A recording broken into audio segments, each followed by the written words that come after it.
விசிகவின் துணை பொதுச் செயலாளர்களில் ஒருவரான ஆதவ் அர்ஜுனாவை கட்சியிலிருந்து நீக்க முடிவெடுத்திருப்பதாக தகவல்கள் வெளியாகியுள்ளன.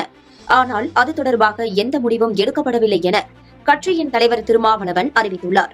நடப்பது என்ன விரிவாக பார்க்கலாம். வாய்ஸ் ஆஃப் காமன்ஸ் பவுண்டேஷன் என்னும் தேர்தல் வியூக நிறுவனத்தை நடத்தி வந்த ஆதவ் அர்ஜுனா 2024 ஜனவரியில் திருச்சியில் நடந்த வெல்லும் சனநாயக மாநாட்டில் விடுதலை சிறுத்தைகள் கட்சியில் தன்னை இணைத்துக் கொண்டார்.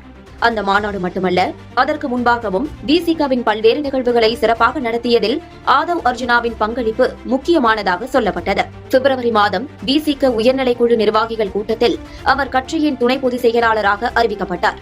தொடர்ந்து மே மாதம் நடந்த நாடாளுமன்ற தேர்தலில் ஆதவ் அர்ஜுனா போட்டியிடப் போகிறார் என்றும் சொல்லப்பட்டது.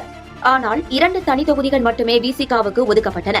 இது ஒரு புறம் இருக்க, கடந்த சில மாதங்களுக்கு முன்பாக ஒரு தனியார் நாளிதழுக்கு ஆதவ் அர்ஜுனா கொடுத்த நேர்காணலில் 4 ஆண்டுகளுக்கு முன்பு சினிமா துறையிலிருந்து அரசியலுக்கு வந்தவர்களே துணை முதல்வராகும் போது 40 ஆண்டுகால அரசியல் அனுபவம் கொண்ட எங்கள் தலைவரை துணை முதல்வராக நாங்கள் விரும்புவதில் தவறில்லை என பேசியது திமுகவை நோக்கி முன்வைக்கப்பட்ட விமர்சனமாக பார்க்கப்பட்டது.